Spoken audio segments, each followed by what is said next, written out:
تو آپ کو یہ اندازہ لگے گا کہ کسی بھی طریقے سے ایک مسلمان عورت کے لیے اسلام نے اس بات کی گنجائش نہیں دی کہ وہ گھر سے قدم نکالے اور بے پردگی کے ساتھ۔ میرے بھائی اور دوستو، اسلام نے تو وہ غیرت صحابیات کے اندر پیدا کیا تھا کہ مشہور صحابیہ ہیں، عبد الخبیر ابن ثابت روایت کرتے ہیں ام خلاد کے بارے میں، روایت کے بارے میں سندی اعتبار سے کچھ کلام ضرور ہے کہ ان کو خبر ملی کہ ان کے بیٹے کی شہادت ہو گئی، خبر ملی کہ ان کے بیٹے کو شہادت مل گئی۔ وہ دیکھنے کے لیے آئے، صحابہ میں سے کسی نے کہا، ان سے عرض کیا، جیت تسالین عن ابنک،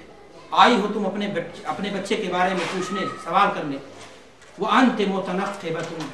لیکن حال تمہارا یہ ہے کہ ایسے موقع پر عورت اپنا ہوش و حواس کھو دیتی ہے، لیکن تم پردے کے ساتھ آئی ہو، پورے پردے سے اپنے آپ کو ڈھاکے ہوئے ہو۔ انہوں نے جواب دیا، ان ارزو ابنی فلن ارزو حیائی، میں نے اپنا بیٹا کھویا لیکن اپنی شرم، اپنی حیا نہیں کھویا۔ میرے بھائیوں، ایک مسلمان عورت کا تقاضا یہی ہوتا ہے کہ وہ حیا کو کہیں بھی بالائے طاق نہ رکھے، وہ ہمیشہ اپنے آنچل کو سنبھال کے رکھے، اپنی حیا کو سنبھال کے رکھے، اور اپنے آپ کو جب بھی ضرورت ہو باہر نکلے تو اپنے آپ کو چادر میں لپیٹ کر کے، یا جو موجودہ زمانے کے لباس ہیں نقاب یا جلباب، اس میں نکلے۔ یہ موجودہ معاشرہ، اس کے متطلبات، یہ مغربی میڈیا اور ان کی کوششیں اور ان کے دھوکے میں نہ آئے، اور اگر آتا ہے تو جان لیجئے کہ اس کا ایمان کمزور ہوتا ہے، اس کی حیا جاتی ہے، وہ دیکھنے میں مسلمان ضرور ہے لیکن اندر سے مسلمان باقی نہیں رہتا ہے۔ دعا اس بات کی ہے کہ پروردگار عالم ہمارے اندر غیرت ایمانی پیدا کرے۔ اگر اللہ تبارک و تعالی ہمیں بیٹی دے تو ہمیں یہ تمنا ہونی چاہیے کہ ہم اس کی تربیت فاطمہ جیسی کریں گے، تاکہ اس کی گود میں پلنے والا بچہ حسین جیسا بہادر اور ایماندار ہو۔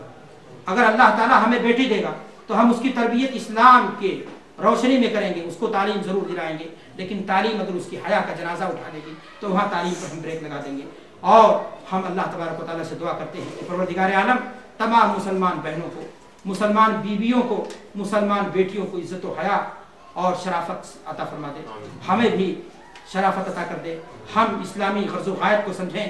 پردے کے مقصود متطلبات کیا ہیں، پردہ کس لیے اللہ نے ضروری قرار دیا ہے، اس کو بھی ہم سمجھیں، اور اللہ تبارک و تعالی ہمیں توفیق دے کہ ہم ایک مسلمان کی زندگی گزاریں۔ وآخر دعوانا الحمدللہ رب العالمین، والسلام علیکم ورحمۃ اللہ وبرکاتہ۔ یہ سوال مرد کا ہے یا عورت کا؟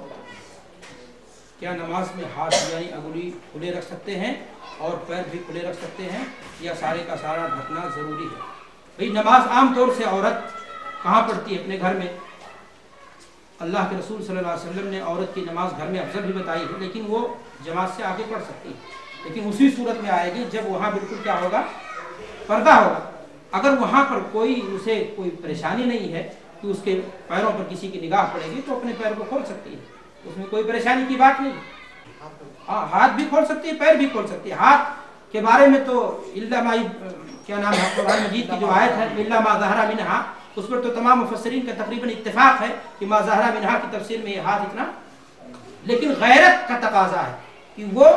اجازت کے باوجود اپنے ہاتھ کو کالے دستانوں کے ساتھ کیا ہے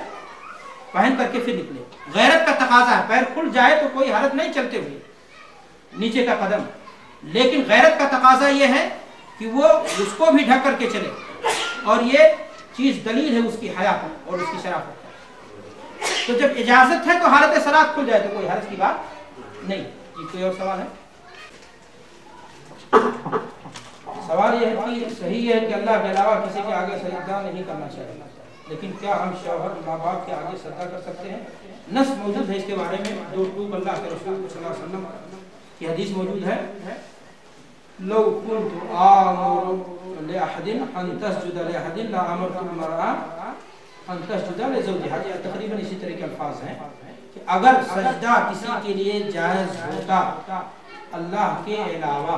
تو میں عورت کو حکم دیتا کہ وہ اپنے مرد کو کیا کرے، سجدہ۔ لیکن اللہ کے رسول نے یہ بات فرمائی کہ اگر جائز ہے ہی نہیں تو پھر عورت اپنے شوہر کا احترام کرے، عزت کرے، اور شوہر پر بھی واجب ہے کہ اپنے بیوی کا حق ادا کرے۔ آپ حق پانے کے لیے حق پہلے دے دیجئے، آپ بیوی کو اس کا حق دے دیجئے تو بیوی آپ کو اپنا پیار دے گی۔ اب رہا مسئلہ پیار میں، یہ چیز داخل نہیں کہ آپ شوہر کو کیا کریں، سجدہ کریں، اس لیے کہ یہ چیز خلاف شرع ہے اور یہ چیز گناہ سے ہے۔